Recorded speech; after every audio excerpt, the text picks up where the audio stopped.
Un cordial saludo, Magíster Juan Miguel Velázquez Caro. Hoy nos toca exponer la respiración celular. Como definición, tenemos que es un proceso estergónico donde se aprovecha parte de la energía contenida en las moléculas de alimento. Podemos decir que parte de la energía no toda está utilizada, sino que una parte se va perdiendo en forma de calor, ya que aproximadamente el 40% de la energía es producida por la oxidación de la glucosa, que se va conservando en forma de ATP. Cerca del 75% de la energía de la nafta se pierde como calor de un auto y solo el 25% se va convirtiendo en formas útiles de energía, ya que la célula es mucho más eficiente. En características de la respiración celular, tenemos que la respiración celular se produce a través de una liberación de dióxido de carbono, energía y también agua. Incluso también el consumo de oxígeno y glucosa entre las sustancias orgánicas como los lípidos. Esta organela está encargada de la respiración en la mitocondria, de la cual es el proceso de obtención de energía más utilizada por los seres vivos. Se dividen en dos tipos: respiración anaeróbica sin intervención de oxígeno y respiración aeróbica con intervención de oxígeno. Se produce mediante tres etapas: la glucólisis, el ciclo de Krebs y la fosforilación oxidativa. Es una ruta metabólica que rompe la glucosa y produce ATP, el trifosfato de adenosina, y constituye el proceso más importante dentro de una célula.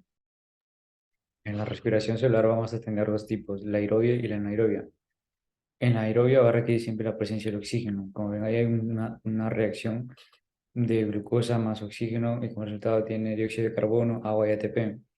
Está constituida por cuatro etapas: glucólisis, descarbonización oxidativa del ácido pirúvico, ciclo de Krebs, cadena respiratoria y fosforilación oxidativa.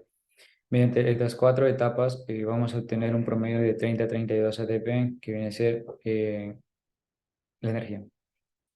Anaerobia, también conocida como fermentación, fermentación láctica y fermentación alcohólica. En ambas se rompe la glucosa para obtener ácido pirúvico, en la cual puede producir alcohol o ácido láctico, y no necesita la presencia de oxígeno. ¿Qué dije?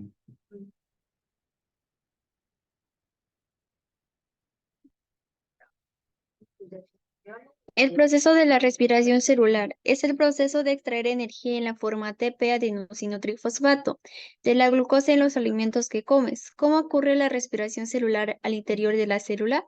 Es un proceso de tres pasos. 1. La glucosa se desglosa en el citoplasma de la célula en el proceso llamado glucólisis. 2. Las moléculas de piruvato son transportadas a la mitocondria. Estos son organelos conocidos como las plantas eléctricas de la célula. El piruvato, que ha sido convertido en una molécula 2-carbono, entra en el ciclo de Krebs. 3. Los transportadores de energía entran en la cadena de transporte de electrones. Durante este paso, esta energía es usada para producir ATP. Los reactantes. La glucosa es una molécula orgánica que al entrar en contacto con el oxígeno, ésta se degrada produciendo CO2, H2O y energía ATP. Los productos de la respiración celular son dióxido de carbono y agua. El dióxido de carbono es transportado desde la mitocondria fuera de la célula hacia los glóbulos rojos y de vuelta a los pulmones para ser exhalados. El ATP es generado en el proceso. Una molécula de glucosa es desglosada, puede ser convertida en un total neto de 36 o 38 moléculas de ATP. Esto solo ocurre en la presencia de oxígeno. La reacción química total para la respiración celular es una molécula de glucosa y 6 moléculas de oxígeno. Produce 6 moléculas de dióxido de carbono y 6 moléculas de agua y se genera durante el proceso. La respiración celular es una serie de reacciones químicas divididas en tres etapas: glucólisis, el ciclo de Krebs y la cadena de transporte de electrones. La glucólisis. Glucólisis es la división de glucosa que convierte la glucosa 6-carbono en 2 moléculas de carbono. Este proceso ocurre en el citoplasma de la célula y ocurre en la presencia o ausencia del oxígeno. Durante la glucólisis, una pequeña cantidad de NAD se hace, ya que es ATP.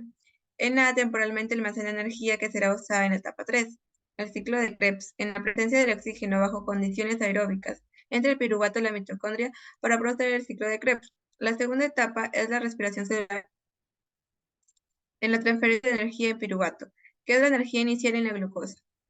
El NAD y el FAD Una pequeña cantidad de ATP también es hecha durante este proceso. La cadena de transporte de electrones. El etapa 3 de la respiración celular es el uso del NAP y el FAT para generar ATP. Esto ocurre en dos partes. En primer lugar, el NAP y el FAT entran en una cadena de transporte de electrones, donde su energía es usada para bombear por transporte activo a protones fuera de la tilacoide. Esto establece un gradiente de protón a lo largo de la membrana tilacoidal. Estos protones entonces fluyen de vuelta hacia la tilacoide por difusión facilitada. Durante este proceso se hace ATP agregando fosfato orgánico de ADP. Por cada glucosa que inicia la respiración celular, en presencia del oxígeno se generan 36 a 38 ATP y sin oxígeno bajo condiciones anaeróbicas mucho menores, aproximadamente 2 ATP. Gracias.